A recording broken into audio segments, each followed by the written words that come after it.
Dr. Sara Gottfried. I met many of you yesterday. I am a board-certified gynecologist, the author of The Hormone Cure, which is a book that's coming out with Simon & Schuster next year, March 2013. And I also am a yoga teacher.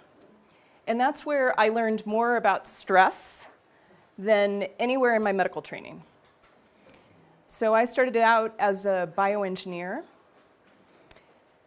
was in graduate school in bioengineering, was at MIT, then Harvard Medical School, UCSF for residency, and heard just a very basic conversation about stress until I started to go more alternative. And I want to talk about that bridge between conventional medicine and the way we think about the adrenal glands, these little glands in your back, and the way that you manage the world. And I wanted to begin with a quote that I love. When you change the inner attitude of your mind, you change your outer circumstances. That's a quote from William James, philosopher, psychologist, mystic from more than 150 years ago. And I feel like that's how I think about yoga. That's how I think about the most potent epigenomic influences that we have on our DNA. I think those most potent influences are how we eat, how we move, how we think, and how we supplement. So with that in mind, we were delayed here at the moment, at the beginning, because we were trying to find a remote advancer, but we'll make do. Okay, fantastic. So we're going to be talking about Anxiety Girl today. This was me about 15 years ago when I was working at an HMO and I was seeing a ton of patients and I was doing full-fledged OBGYN, delivering babies, hysterectomies the next day, and 2 children, a husband that I adored who traveled a lot. And it was a lot. It was a lot to manage. And I wasn't always skillful about it. And what I didn't understand was the downstream problems associated with not managing skillfully my life. And so I want to present to you the hard data of how unskillful management creates a bad neighborhood in your body. A bad neighborhood. And when we think about DNA, I'm fascinated by the human genome. You may have noticed that with my previous talk. And we know, when it comes to something like breast cancer, that the old school way of thinking about breast cancer was that you would have a cell in your breast that was mutated. And it would grow all these daughter cells. And over the years, it would turn into a palpable lump. We don't think about it that way anymore. We think about it as cells hanging out in the breast, some of which are potentially cancerous and they're dormant, some of which are completely normal. And it's the neighborhood of the body, the matrix of the body, that influences those cells and determines whether the dormant cells turn into cancer or not.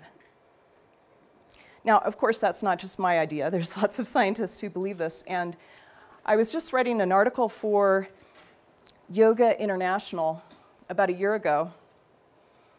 And I was interviewing yoga teachers who work with women who are breast cancer survivors. And I was also interviewing some of the leaders, the luminaries in the breast cancer field. And I had a conversation with Susan Love, who was one of my mentors when I first went to Boston in 1989. And we had a long conversation about this bad neighborhood idea.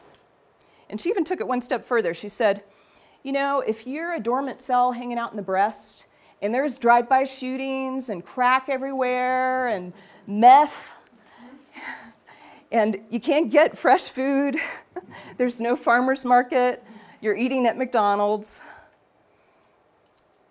that's a setup for cancer. It's not guaranteed that you're going to have cancer. I mean, certainly many people are very resilient.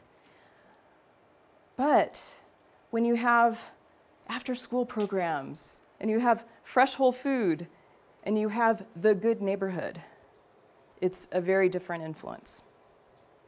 So, anxiety girl, one of the sequelae of stress.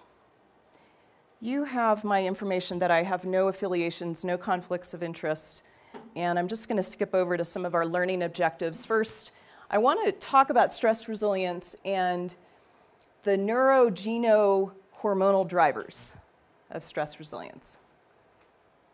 We're also going to talk about cortisol resistance, which I think is such a fascinating area. You know, we talk a lot about stress hormones, and I think we tend to have a very generic, cliched conversation about it. And I want to go so much deeper with that conversation. I just think that when you really understand your physiology, it changes your behavior. I mean, we know this. I'm sure there's someone famous who said, you change what you measure. And that's certainly true for me. I'm insane, crazy pants about self-tracking. And so I'll talk a little bit about some of the biomarkers that I think are so important for tracking your resilience. Cortisol resistance, very similar to insulin resistance, where you have these cells that are bathed in your stress hormones for years and years, and over time, the glucocorticoid receptor, fancy name for mostly the cortisol receptor, it gets jammed. The cell becomes numb to the cortisol. So you may be low in cortisol inside your cells and high in cortisol in your blood, and yet you feel like you're low in cortisol. And I'll explain a little bit more what I mean by that. Serotonin transporter, I introduced you to her yesterday. Serotonin transporter, I think, is also fascinating, brings together these two pieces of the story of estrogen, especially in perimenopause, and how it starts to drop in that last year before your final menstrual period, and cortisol resistance. And we know that 40% of Caucasian women have the short serotonin transporter gene. So we'll talk more about that. And then I want to talk about telomeres. I imagine many of you are familiar with telomeres. You've heard of telomeres. So we're going to talk a bit about them today because they're emerging as one of the best biomarkers of longevity. Longevity. And lo and behold, stress correlates with the length of your telomeres. And what you want, let me back up for a second. So for those of you who haven't even heard this word before, let me just define it for you.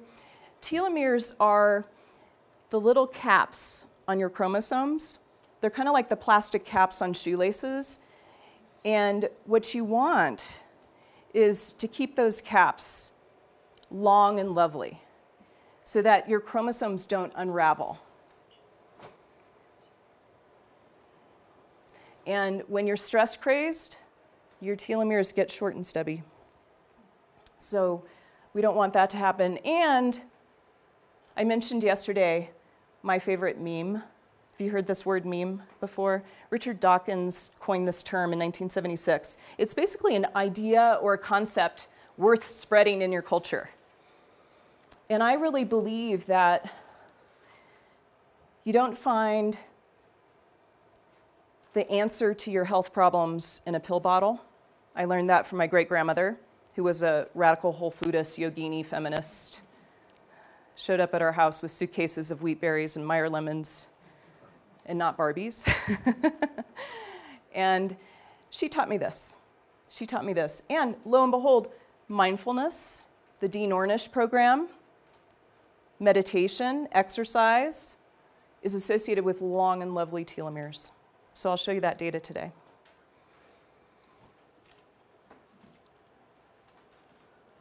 Oh, is there more? Oh, yes. We'll talk about a yogic approach to managing stress, as always.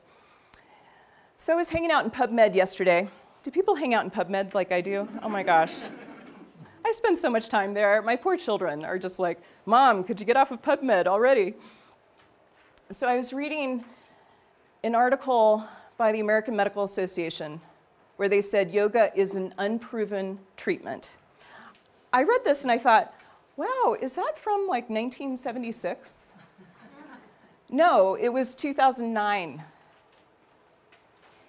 And so I feel like even though I trained in conventional medicine, there's still so much work to be done to bridge this massive gap that we have between the alternative world and the conventional medical world to really look at evidence in an unbiased way.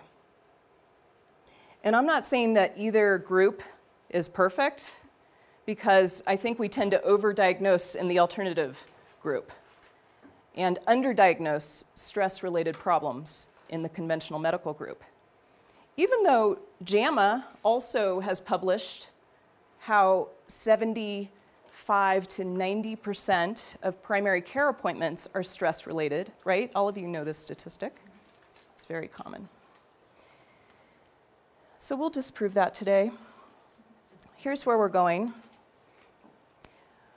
I want to start with this paradigm that I use, functional medicine, genomics, epigenomics. How is it that your genes are influenced by your environment? We're then going to move on to talking about stress resilience and gender differences, which I also find endlessly fascinating. I don't know if that's part of being in a marriage, that I find it endlessly fascinating. I just think, it's interesting because the original fight or flight data published by Walter Cannon, physician also at Harvard Medical School, was in men. And it was assumed in the 1930s until the 1990s.